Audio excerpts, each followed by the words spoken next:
Hello and welcome to everybody.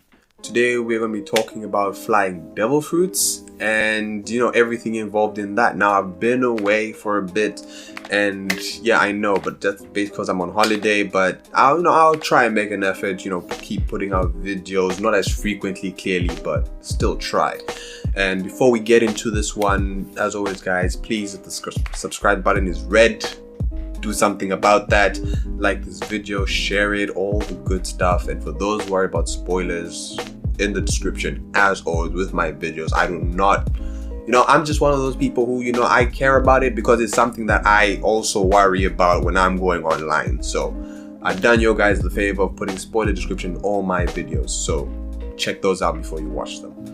But like I was saying, flying devil fruits right now, after what Pell said in Alabasta, we thought they'd only be 5, and it seems like there's billions. Literally as many devil fruits as they are, all of them can let you fly, maybe apart from the jacket fruit.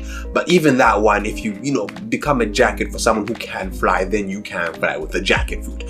So it's really weird. It seems like everyone can fly at this point, but can it still make sense? That's what I'm here to talk about. Now, the first idea I had is to just talk about, maybe he meant only inherently flying, right?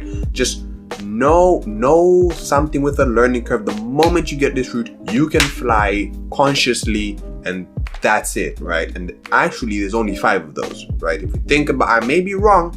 Of course, in this video, if I do say something wrong, feel free to correct me in the comments. But there's only 5 of those, right? That's Pell's falcon fruit, Marco's phoenix fruit, King's pteranodon fruit, and the 2 bug fruits, insect fruits really, the hornet and the rhinoceros beetle. Those 5 are the only 5, right? The moment you get it.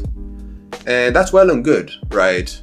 But looking back, watching other people's videos, reading what it says, I'm not sure, I'm not sure what the official says, but as other translations seem to say 5 types, right? And that may be great. And also, going to 5 types helps me save face in case Oda decides to, make a south bird kind of fruit, right? Or some other dinosaur that can fly, right? A pterodactyl fruit, right?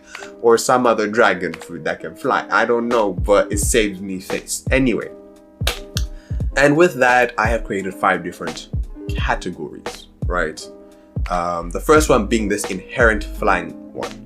Now, I will say as well that I am not, throughout this video, I will not be mentioning Karasu or Lafitte devil fruits because we really don't know anything that's going on there. So, leaving those ones out. But of the others that I can talk about them because we know about them. And the next category, right? Because the first one would be the inherent ones. For now, there's 5, but Oda may add more, he may not.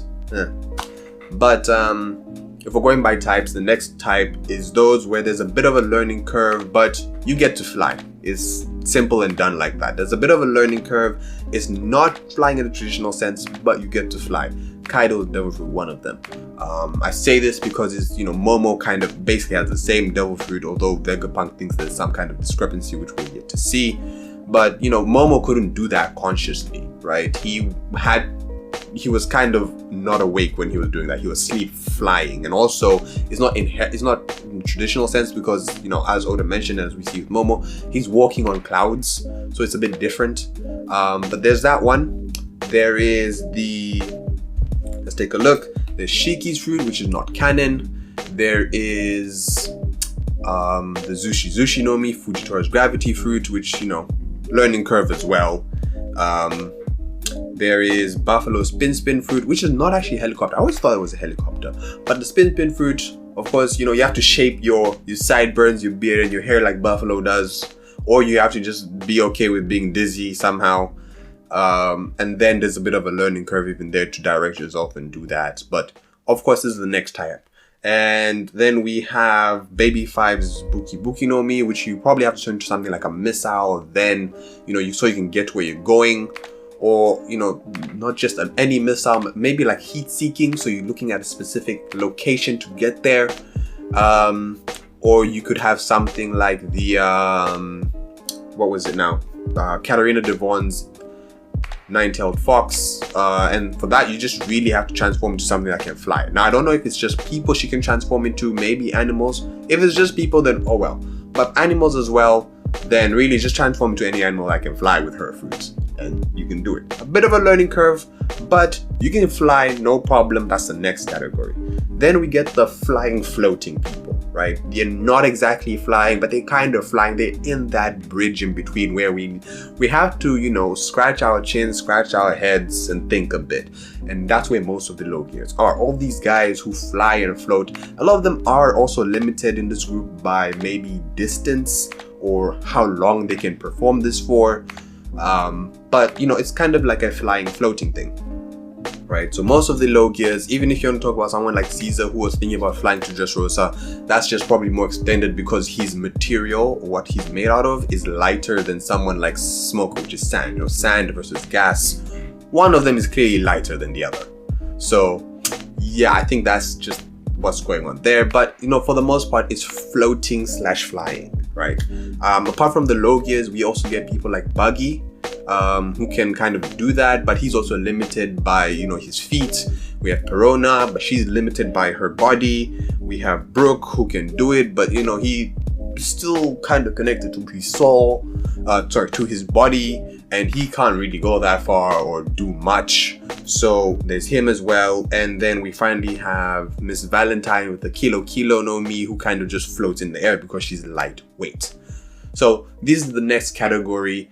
And moving on from there, we have the group that they're basically just niche techniques, right? And for the most part, unless you are these people, if these devil fruits were with other people, those other people would probably not learn to unlock this ability, right? Number one, right off the bat, is Luffy with his Gum Gum fruit, right? And with the Gum Gum fruit, no need to say anymore, Gear 4, they're flying. How many of us would have ever thought about that? So, also, I should say these niche techniques only allow temporary flight. It's not really long-lasting flight. So obviously, Luffy, he can't maintain Gear 4 forever. So yeah, there's Luffy with his Gum Gum fruit. There's Robin with the Hana no Mi. She sprouts the wings, but she cannot maintain them for a long time. There is Sasaki with the Triceracopter. We saw that recently. We have Law with the Op fruit in his room. He can do so many things. He makes things float / fly and himself and other things. So there's that, but those are also quite niche abilities.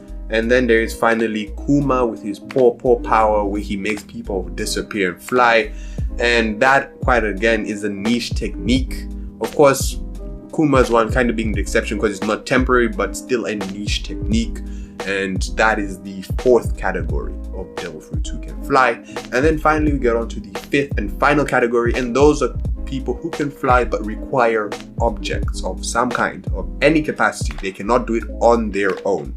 They require other objects to fly.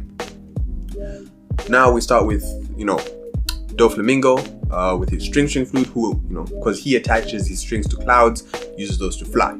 We have the Mark fruit, Vanderdecken's one, in which, he touches the object and, wherever he's marked already, the object goes towards them, right? He used this on the Noah, and then he climbed on the Noah. So clearly, he could probably just do this in real life. I don't know if he wants to touch a little boat or, touch something that he can sit on or stand on, and it will go to his target, right? And then all he does is to sit on that, and he's flying all the way to his target wherever they are in the world. So that is, another ability, but it requires objects once again. We have, let's take a look here, Conjurer's fruit, which allows him to draw stuff, and then those stuff help transport him. So once again, objects and other creatures. We have Mondor's fruit, the book fruit, I think that's what it's called. And he can climb on those because he has a devil fruit revolving around books. His abilities are really weird, but yeah, he can fly using the books. We have Big Mom, who can also fly, but she requires, Zeus, or now should I say Hera, to fly. She can't just do it on her own. We have finally Enno with the Goro no Mi and the Arc Maxim. Together they can fly because, Enno is just good at technology like that. I'm still baffled by the fact that Enno designed the Arc Maxim. And then, possibly also Ace or Sabo now with the Mera no Mi. If you make a vessel that's similar to the Arc Maxim, right? Because, just think about it. Rockets, fire. I think it makes sense, right? But these are the 5 categories, right? So I feel like you can fit any devil fruit you want into each of these categories, because there's obviously other devil fruits which, you know, could probably let you fly, which I haven't added to this list and spoken about in this video, but I'm pretty sure you can find a way to slot them in here and it will work. 5 categories. Pell talked about this is one of the 5 types and it works in the end. But hey, I'm just trying to somehow justify what Oda says, make it make sense, bro, because no one wants to find plot holes in the story, so we're here covering them. Anyway, guys, let me know how you feel. Let me know what you think. Are these really good? Do these cover everything? Is there something that's outside? Is there, you know, some place where you disagree, where you agree even more? Or, you know, how do you guys see it? Do you guys even care at all? Let me know all that down in the comment section down below. Please like this video if you like the video, subscribe for more content like this. If you know someone who needs to hear the truth, please share this video with them. If you have time, watch one of the videos. We've got lots of videos, lots of different topics. And if not, thank you for watching this video all the way to the end, guys. This is King KZ. I'll see you in the next one.